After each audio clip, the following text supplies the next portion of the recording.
ඉදින් කොහොමද යාළුවනේ? අපි අද ඔයාලට අරගෙන ආවේ දකුණු පළාතේ ජනතාව කතරගම දෙවියන් හා සමානව ඊටමත් භක්තියෙන් අදහන වරදට දඬුවම් දී යහපත සලසන රජ්ජුරු බණ්ඩාර දෙවියන් පිළිබඳවයි. අපිව සබ්ස්ක්‍රයිබ් කරලා නැත්නම් සබ්ස්ක්‍රයිබ් කරලා යාළුවන්ටත් බලන්න ෂෙයා කරලා අපිත් එක්ක එකතු වෙන්න කියලා ආරාධනා කරන ගමන්ම එහෙනම් අපි යමු අපි වීඩියෝට.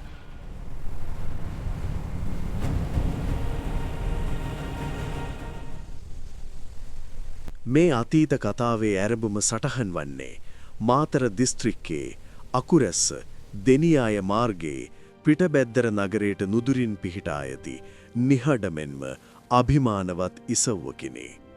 කාලයාගේ ඇවෑමෙන් ගරා වැටි ගියත් අදටත් ඉතිහාසයේ රහස් සංගවාගෙන සිටින දීගල වලව්ව නම් වූ ඒ රමණීය ඉසව්ව එක් සුවිශේෂී වීරයෙකුගේ උපතට සාක්ෂි දරයි. පුතණුවනි බලන් මේ පරිසරය දිහා.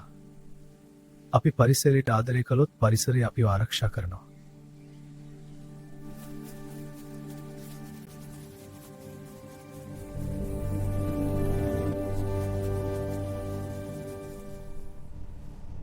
නමින් සිරිවර්ධන පතිරාජ නොහොත් සයවන පරාක්‍රමබාහු රජුගේ සහජාත පුත්‍රයා වන ඔහු කීරවැල්ලේ පරපුරේ කළුමණිකා දේවිය සමග විවාහ ගිවිසගත්තේ රජ්ජුරු බණ්ඩාරයන් හට දෙවනුව ජීවය ලබා දෙමිනි.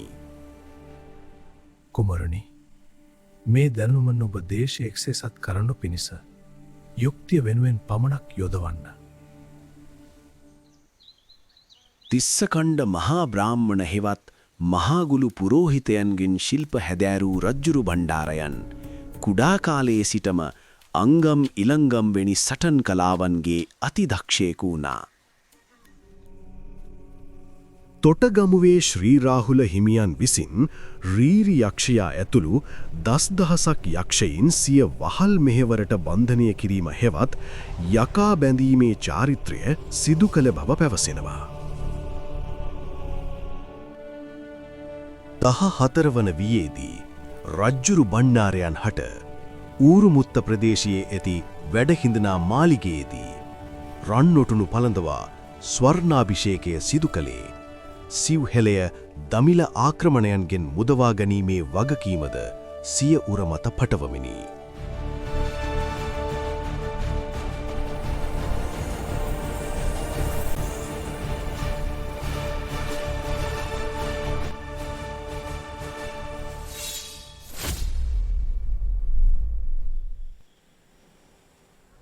නිසි වයසට ආපසුව රජ්ජුරු බණ්ඩාරයන් විවාහ ගිවිසගෙන සිටියේ හත්මලි ප්‍රදේශයේ කීරවැලි පරපුරේ නිලුපුල් මාලා කුමාරිකාව සමගයි. පුතණුවනි කොට්ටේ සපුමල් කුමරුගේ සහ අම්බුලුගල කුමාරයාගේ ද්‍රවිඩ සේනාව දැන් එන්නෙන්නම බලවත් වෙනවා. එසේ පියාණෙනි අප මේ කෙසෙහු නැවැත්විය යුතුයි. නැතොත් සොලි මුළු දේශයේම බලය අල්ලා ගනීවි. ඔබ ඊට නායකත්වයේ ගත යුතුයි. මා නුඹව සංඝරාජ හිමි වෙත කැඩවාගෙන යන්නම්. එයට සූදානම් වන්න.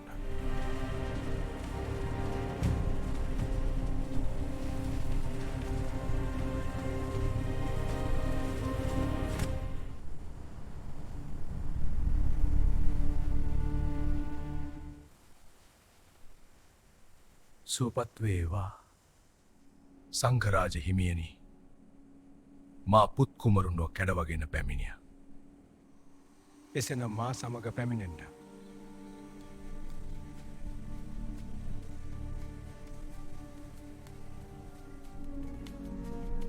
අසුන් ගන්න.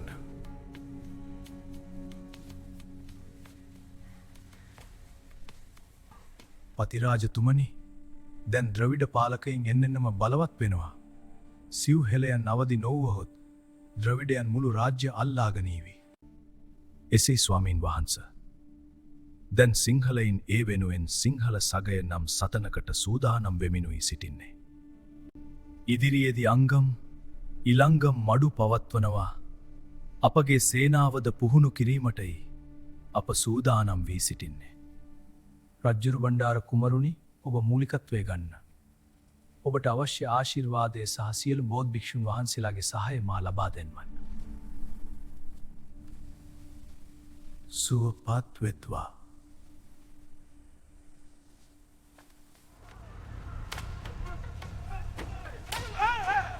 තොටගමුවේ ශ්‍රී සංඝරාජ හිමියන්ගේ ආශිර්වාදයෙන් පොතිරාජයන් සහ රජ්ජුරු බණ්ඩාර කුමරු ඇතුළු පිරිස ගම්මඩු සහ ඉලංගම්මඩු පවත්වා දහස් ගණනින් සටන්කරුවන් පුහුණු කළා. හෙළ සටන් කලාවට අයත් ඉලංගම් මඩු පවත්වා මල්ලව හමුදාවක් සකස් කළ රජ්ජුරු බණ්ඩාරයන් ආයුධ තනා එම ආයුධ එළමල් දෙනිය ප්‍රදේශයේ ගල් ලෙනක් තුළ ගබඩා කොට තිබෙනවා. ආදටත් එළමල් දෙනිය රජමහා විහාරය ආශ්‍රිත ප්‍රදේශය රජ්ජුරු බණ්ඩාරයන්ගේ ගබඩාගම සහ ආයුධ තැනූ ප්‍රදේශය ලෙස හැඳින්වෙනවා. මේ අතරවාරයේ අම්බුලුගල කුමරුගේ සහ සපුමල් කුමරුගේ ද්‍රවිඩ සේනාව නෙළුව ප්‍රදේශයේ බලය අත්පත් කරගෙන තිබුණා.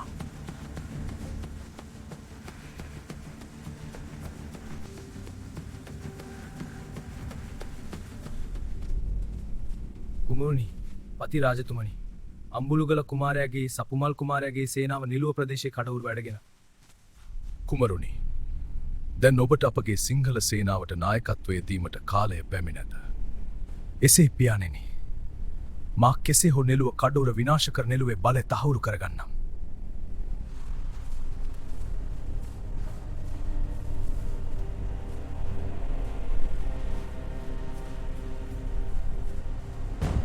සෙබළුනි, අපගේ සතුරු සේනාව මැඩ පැවැත්වීමට නම් අප වහා නාග විෂ එක් රැස් කළ යුතුයි.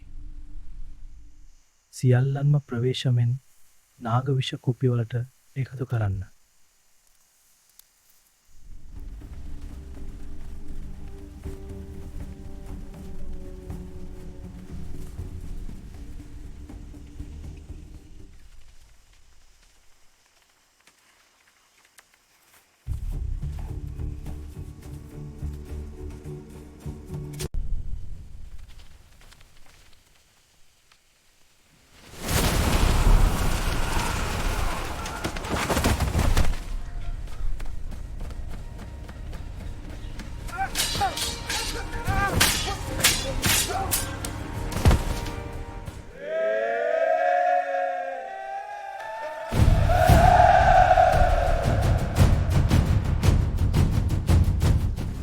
නාග විෂයදූ ඊතල එල්ලකොට සතුරන් පරදවා නෙළුව ප්‍රදේශයේ බලය අල්ලාගත් බැවින් රජ්ජුරු බණ්ඩාර කුමරුන් නෙළුගල බණ්ඩාර යන නමින්ද හඳුන්වයි. අප කුළු හරකුන් වැනි වනසතුන්ද ඉදිරියේදී සටන් වලට පුහුණු කරමු. රජ්ජුරු බණ්ඩාරයන්ගේ අනින් රණ මොනරුන්, රණ ඉත්තෑවන් සහ කුළු මී හරකුන් යුද්ධය සඳහා පුහුණු කිරීම ආරම්භ විය.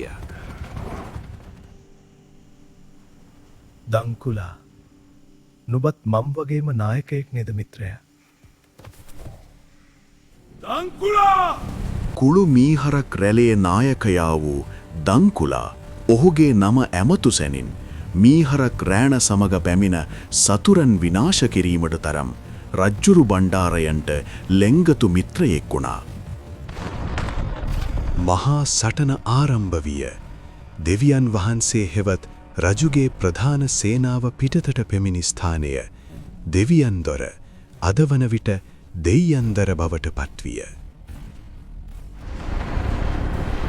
එමන්ම ප්‍රධාන සේනාම පිටතට පැමිණි ස්ථානය අද වන විට පිටපද්දර ලෙස හඳුන්වනවා. යුද්ධයේ සහය සඳහා කුළුමී හරක් සේනාවද පිටතට පැමිණි අතර එම ස්ථානය හෙවත් ගොම්පත් දොර අද වන විට ගොම්පත්දර ලෙසින් හඳුන්වනවා. රජ්ජුරු බණ්ඩාර කුමරුගේ නායකත්වයෙන් ඇරබී මූලික සටන් මෙහියුම් මගින් මුරවක් කෝරලය, වෙලිගම් කෝරලය මෙන්ම කළුතර පස්විදුම් කෝරලයේ ලත්පඳුර දක්වාම යටත් කරගනු ලැබුවා. නිලමේ වරුණි, අප මෙම දුර්වල ස්ථානවලට පහර දිය යුතුයි. අවශ්‍ය වුවහොත් අපගේ සත්ව හමුදාවද යොදවමු. කුමරුනි, ඔබේ අදහස් බොහෝ අගේ. ඉන් පසු මෙම ద్వාරය මා මගේ සෙබළුන් සමග වටලන්නම්.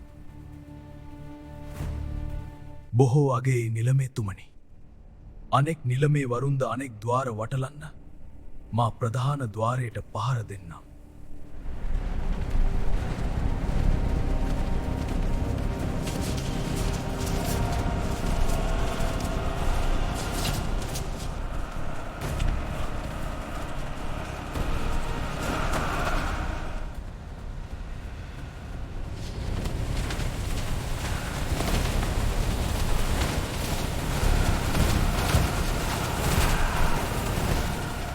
නුබේ මේ කුඩා සේනාවෙන්ද යුද්ධ කරන්න පැමිණියේ. එසේ දංකුලා!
බලකොටු එකින් එක බිඳ දමමින් ඉදිරියට පැමිණි රජ්ජුරු බණ්ඩාර කුමරුගේ සේනාව එලෙසින් අම්බුලුගල කුමරුගේ බලකොටු 18ක් විනාශ කොට තිබෙනවා. බලකොටු 18ක් බිඳ දමා යුද්ධය ජයග්‍රහණය කළ රජ්ජුරු බණ්ඩාරයන්ගේ ගැටවර පිරිස ජයපැන් පානය කළ ස්ථානය අද වන විට ගැටවර කන්ද ගැටබරු කන්ද බවට පත්වී තිබෙනවා.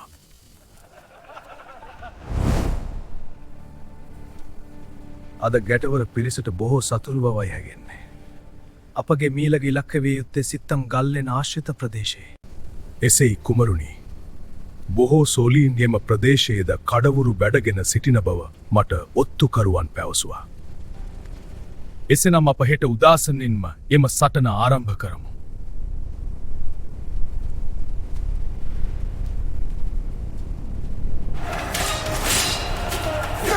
එතනින් රණගිරුවාය ඔස්සේ යටත් කරගත් පිරිස සිත්තම් ගල්ලෙනේ කඳවුරු බැඳ සිටි සතුරු බලකුටු වෙත පැමිණියා.